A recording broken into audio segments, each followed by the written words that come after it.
Unfortunately, poverty in Kenya and in most African countries is a plan, and this plan is being imposed and forced to the people to accept. If you don't accept the kind of planned poverty, you are eliminated. So once you accept poverty,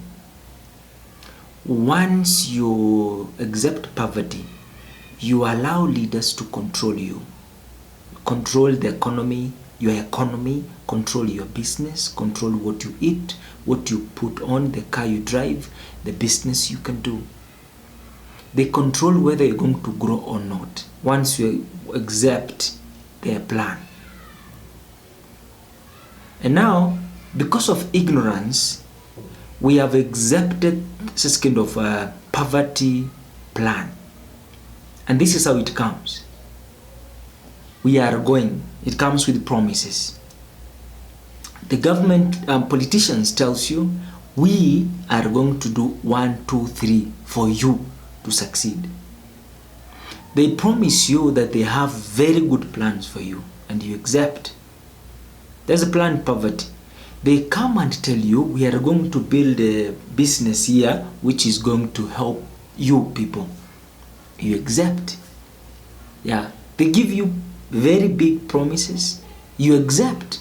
And now once you immerse yourself into such kind of planned poverty, now you become ignorant. Now lies which has been repeated into your mind becomes the truth. And now that false information in your mind starts functioning in that you cannot differentiate between the right kind of leadership and the wrong kind of leadership. And therefore, what remains in our mouth is just complaining when things get harder and smile and relate when things are easy on us. So Jimmy Wanjigi, I think he has taken good time, and he has explained on how the presidency or the kind of leadership we have in Kenya has planned how to keep people poor. Remember, Patrick Lumumba once said, poverty is an industry. Ignorance is an industry. To who? To the freed or to the civilized individuals, the civilized communities. And the civilized communities are politicians, not educated people. No, actually educated people are the most stupid people I've ever seen. Because if educated people are using the same formulas that was used in 1963 to solve the 2024 problem, I don't think if education ya Kenya inasaidia. So I want you to take good time, watch. Jimmy Wanjigi has something to say to you. And Moses Kuria also, I have listened from him, and I think it is also good for you to listen, to hear from the horse's mouth, so that we continue understanding ourselves, our problems, and how we can solve our problems. Because I think change will not take an easy road. Change is not a walk on the park. Change takes time. Change takes sweat. Change takes death. And death, I don't mean people dying. I mean the death of old self and becoming a new you. Won't be easy, because so many people in Africa are now spreading to the whole world, never accept the truth. What are aspects or things which has bounded us to deny ourselves and deny the truth? Number 1, education. Number 2, religious beliefs. Number 3, government political affiliated statements. Now, the last one is even more powerful, culture. And now, a person who has not risen above the 4 aspects I've just mentioned above, that person is ignorant. That person is a puppet. That person doesn't have the own of themselves. Those people can be used by the government leaders to kill other people, to devastate other people's lives. You see, So if we want to change, we have to look at one thing first, and once we solve that thing first, then we continue to the next. The second thing, according to me, before Wanjigi says something, we have to learn the art of keeping quiet, because so many people talk, of which I'm one of the people who are talking, but so many people are giving you information. Oh, this is this is this. You know, my question is, yeah, I also listen, but my concern is solving problems. So how can we solve problems? By just talking. So consciously, we need to become autonomous, confident, disciplined, and out of all these, I guess it's also very important and vital to develop the art of cooperation. People learn to come together and build things. Tengeneza ma corporations in Kenya. And these corporations should not be formed by European or be funded by the European people. We have to define our potential, define our problems, and solve our problems in our own ways. And the aim at the end of the day is letting people know, taking people back to themselves, making people independent, and after becoming independent, they should grow to become interdependent for us to symbiotically depend from each other for growth and development, to give these young people just like me hope to live, to create, to innovate, so that we keep this continent evolving, the ecosystem to keep on, generating new things and growing for the future of Africa, for the future of Kenya, for the future of the young people who are coming for us to celebrate as Africans. So take time and watch this video. Now, planned poverty goes this way. To rule the masses, you keep them down. Subdue them. Subdue them. Because the more they know, the more they are aware. You are at risk. Yes, because then what are you offering? The advantage was that you know more, so people respect you, right? And they adhere to you being in a position. Okay, they don't question you. So planned poverty goes like this, and this is a model the Mzungu instituted, and it has been there until even the Kibaki time. 60% of Kenyans are made to worry about food. Okay? They just want food. Their dreams and aspirations, and this is one thing that Kibaki really did, educate you. That's why he was so keen on free education, is get your child into education. Get them educated. So that it is a free pass out of poverty. You liberate them. So you liberate them. Right? Or liberate the generations to come. Okay? But if you don't achieve it, that's another hand to come and bring food. You say, maybe in the future, their children. Right?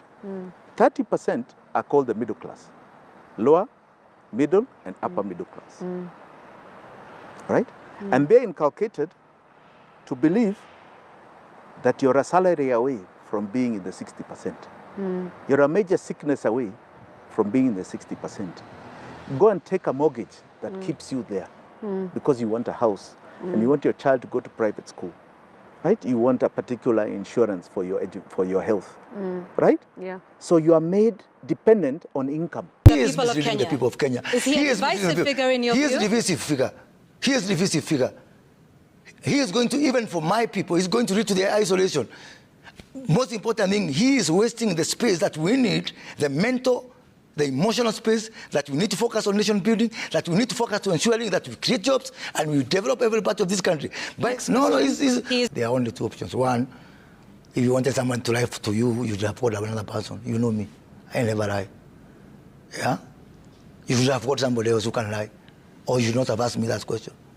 But me, I will speak my truth to my grave. Unity for what? To what end? Yeah? Unity to what end? You know. You think it's a divisive? It is very, no, it is not just divisive. It is time wasting. It's a useless debate. You know, it's a useless debate. Why? People of Mount Kenya region, in 2013, you know, I've been around for a long time, unfortunately for me, I cannot write to the people. In 2007, let me start from 2002. 2002, people of Mount Kenya region divided their votes equally between, no, not equally, overwhelmingly for Mwai Kibaki, but still a lot of people, over 1 million people voted for Uhuru Kenyatta. 207 to the man voted for Mwai Kibaki. 2013 to the man voted for Uhuru Kenyatta. 2017 to the man voted for Uhuru Kenyatta. 2022, 84% voted for William Ruto. Isn't that unity? Which other unity? So now, this thing of how can we keep unity? Even my good friends, the Ruyas, are getting tired of the same talk over the ages. They are telling Atwoli, give us a new story. Sasa mnataka tutoe kwa Atwoli na unity ya kila mwaka ikuje kwetu. Hapana, now it's time to talk about health. Now it's time to talk about agriculture. It's time to talk about jobs. Jobs not for my people only, but jobs for the people of Kakamega. Jobs for the people of Mandela. Jobs, realizing that if this country is producing, we had a very... So you say... I was in Siaya. I was in Alego, in Siaya. I was in Liwa, in Homabay. I was in a place called in Nyamira, somewhere in Nyamira. I was all over. I was in Garissa, live on your TV station. Everywhere I was saying, when I was launching this, why I'm launching this industrial park is because every corner of this country has got capacity to contribute to our dinner table as a country. And I said that what I was trying to do was a reversal of sessional paper number 10 of 1965, which said, and I thought Boy and Kebake people were there at that time, that there are some parts of this country which are useful and other parts which are useless. And I said, even for my people, the best thing is when we are producing together, all of us as a country. And I said, even you, I told people, go to the speech, it was live on your television, and I told people of Siaya, buy your fish. And I told people of Garissa, buy your livestock. And I told people of Laikipia, by your horticulture, you are also shareholders in this country, if not by votes.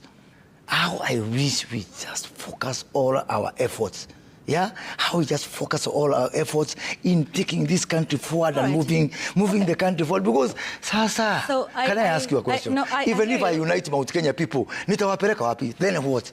Then what after that? Okay. Yeah? If they have no food, then what? If they have no school fees, if they have no what, then what? You know, it depends me. Because even the Bible says condemned is a person who misleads the people of God. That's what some people are doing now. Here's the divisive figure. He is going to, even for my people, he's going to lead to their isolation. Most important thing, he is wasting the space that we need, the mental, the emotional space that we need to focus on nation building, that we need to focus on ensuring that we create jobs and we develop every part of this country. By the way, I was with a guy called Kagiri over the weekend. Kagiri is an MCA in Samburu. Kikuyu man. What am I telling him? What am I telling him? What do you want me to tell Kagiri? That unite what? Where is Samburu in that discussion?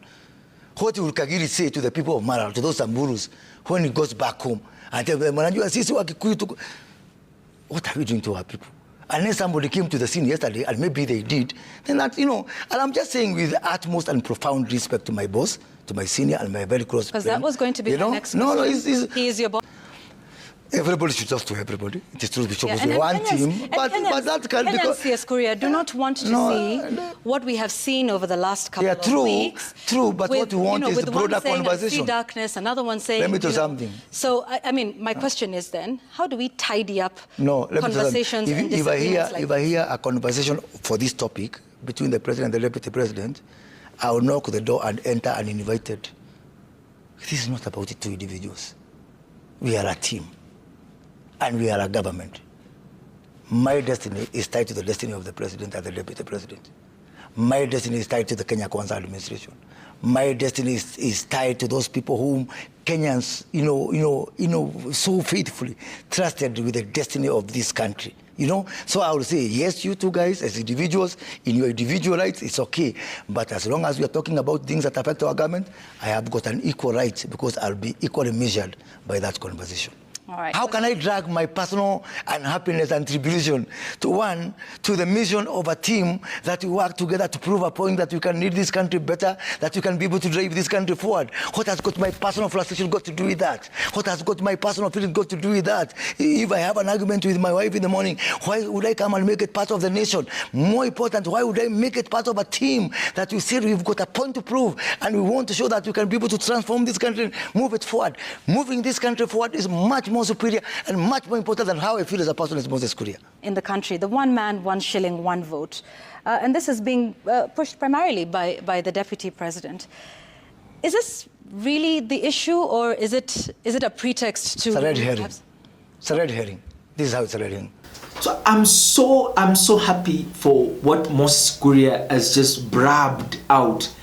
Factual, real, is making a lot of sense in our mind. I am wondering what happens. These politicians, once they get in the government, it becomes a problem. Now citizens have to beg them, please, come down and listen from us. Oh, we need this, we need that. You know, I think one of the problems that citizens, the government leaders need to understand is, how can we take Kenya forward? What is holding us back? If, for example, William Samoei Ruto, who is, on my opinion, is a failed president, if he puts up policies which abolishes people from growing, when he exits power, which situation or which kind of condition is he going to leave the Kenyans? Pathetic. Now, do you remember 2020? Do you remember Uhuru Kenyatta? Do you remember how people cried? Do you remember how people hated this guy? I remember, I was there. I can tell you, I was the one who was like, what is this guy doing? Let him exit power. At least we have anybody to get there. Oh, you thought. I thought if we have a change of this power, then we will have a change. And you will have Kenya who is going to change. A person who understands Kenyans. A person who feels the pain of Kenyans. I said, oh my God, this guy is going to do something. Yeah. Now, the same story now getting even worse. So it tells me even the next leadership that is coming, oh, is going not to, we will say, heri turudishe tu Ruto tu akae hapo. Heri tu tumurudishe, because it is going to be more pathetic. You know, these leaders. I think one of the problems with Africa and Africans is poverty. We have been raised in the grounds where the Wazungus told us we have to be rich. So the notion of richness strike our mind. So every other person thinks money is in the government. So I have to be the government for me to be rich. So everybody is, I want to be a politician, I want to be a politician. This education tells us you need to have money to survive, not good relationship with people. No. So you got to lie, you can do anything, you can steal from people as long as you know, accumulate more things for you to remain here. To be buff the people, you know, suppress them and make them beg from you. Please, please, please. This is Africa. This is our home. This is your home. Why can't we make Africa work for Africa? Why can't we make Africa a good place, a good environment for the Africans to enjoy living in? Why must you tame Africa? Why must you make Africa so hostile that we feel it is good to leave this country and go somewhere else to live? Why? And the only thing that is making and devastating African and Kenyan people's lives, politics. Just one. Politics. And politics is controlling everything. Politics is doing everything, frustrating people's lives. So we need to focus on politics, eat politics, sweat politics. Oh my God. In 2027, I don't know who we can choose. I don't know who we can. When we have leaders who have no emotional intelligence, man, people are becoming mentally weak. You know, people are becoming stressed. People are living by depression. People don't know how to relate with each other. Citizens have been divided by political vices. People have been divided by poverty, knowledge. You see, how can we retrieve? How can we restore the love, the unity, the cooperation for the purpose of progress? How? Politicians are always speaking, pointing fingers, and the citizens have adopted the culture of pointing fingers. Who is going to tell these people America is not the only good place in the world, that you can make your home the best place in the world? Who will tell people that love, self-acceptance, self-love is one of the things you should have for you to grow a nation? You see, so we have neglected very small things. Now even church leaders want to be presidents. They have appetite. They want to be rich. They want to be famous. Who is going to restore the mind of the people to tell people that they should own themselves and they should start by loving themselves and then love other people? How will tell the people that consciously you should listen to what politicians say and figure it out by yourself and make right choices for your growth and development? Who? Hey, my God. I say this, for those ones who have to remain down, just be there. We will step on you. And those ones who are ready to get to the top, come, let us grow. Because if you love knowledge, come, let us grow. For those ones who neglect, who feel like we are full of us, so be. That's it. Thank you so much, guys, for watching. I appreciate you so much for your love, for your your kindness, for support. This is the greatest support you can give me. I have nothing else. This is the only greatest support you can give me. So if you are watching this video for the first time, make sure you subscribe, like, and share, and leave a comment in the section below. Let us build this community together to see Kenya and Africa grow. Thank you.